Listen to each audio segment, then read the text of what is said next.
Okay, I want to again thank Neveh for giving me this opportunity. The Shabbos Parshas Noah, the first day of Cheshvan, all of Cheshvan, is a very special occasion for me and my wife, and me. It is our B'li Ayin Hara Baruch Hashem, our 36th wedding anniversary, and Hodu Hashem Kitoyev K'liyot M'chastoy. This Devar Torah should be in honor of that occasion. Towards the end of Parshas Noach, it brings a pasuk Vayomos Haran al Panei Terach, and it mentions Ur Kasdim.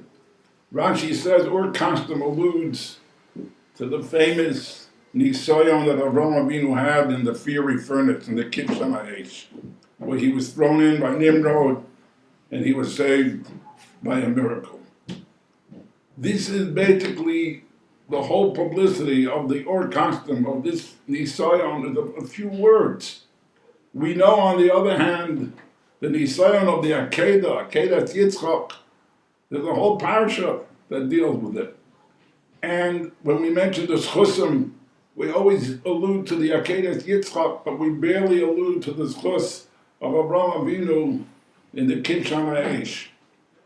The Lev Eliyahu from Rabbi Eliyahu beyond the Chetar the Bracha asked him earlier Kasha that when you compare the two Nisyonos, it would seem that the Nisayon of Ur Kasdim was a much higher Nisayon. When Avraham Avinu went into the Kitchen HaEsh, Hashem had not even appeared to him, and he certainly didn't command him to go into the Kitchen HaEsh. He went in completely on his own. The Akedah Yitzchak by that time, Hashem had already appeared and spoken to Avraham Avinu, and in fact he commanded him, go take your son and make the Akedah, bring him up. So why is that Nisayon on a higher level when it would seem logic would dictate the other way? So the Lev Eliyahu said the Mordechai Teretz. He said the Nisayon of Ur Kasdim was completely within the logical understanding of Avraham Avinu. Avraham Avinu understood it with the Rabbi Shalom. He learned it from the world. He understood that there's a higher world. Hashem created the world for a purpose, and from this world you go on to a different world. And he understood that there's no choice. You have to give up your life, and it doesn't mean anything because you'll end up in this higher world with the Rabbi Shalom. So his complete logic was in sight with this Nisayon. Why shouldn't he do it? On the other hand, when it came to the Nisayon of the Akedah, Avraham Avinu, in his time, the people used to bring human sacrifices as well. And in fact, Avraham Avinu taught them, this is not what the Ribbon Shalom wants. The Ribbon Shalom is chesed. The Ribbon Shalom, come and become a Jew. Understand what the Ribbon Shalom wants. He doesn't want human sacrifices. And he was very successful. He made a lot of gerim. He got a lot of chassidim.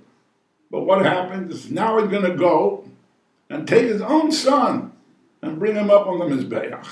What's anyone going to say? Well, look at this hypocrite. The whole time he telling us not to do it, and now he does it himself.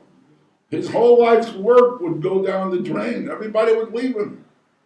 His logic should dictate, how can I do it? What am I going to do with all the gerim and everybody that I made?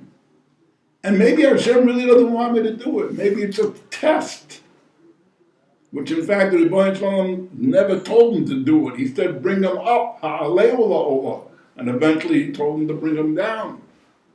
But Avraham Avinu, as the pasuk says after the Akedah, Hashem told Avraham Avinu, Ata yadati ki yireh Elokim ata. He was the fear of God. He didn't play around. He said, if this is what Hashem wants, my logic is notwithstanding. The fact that my logic dictates otherwise, it's batal u'mavutl, it's null and void. I have to keep the word of Hashem, despite what my logic might dictate to me. And this is the important lesson that Avraham Avinu is teaching all of us. A person has to understand that there's nothing wrong with trying to understand the Torah and the mitzvahs. But when we come to a point where our logic may object, and not understand something, the problem is with us, not with HaKadosh Baruch Hu. We have to learn to keep the Torah even when it defies our logic. We find a similar point by Bar Kapara. We say this in the Karbanas and the davening. Bar Kapara said about the Ketores, the incense that they bring.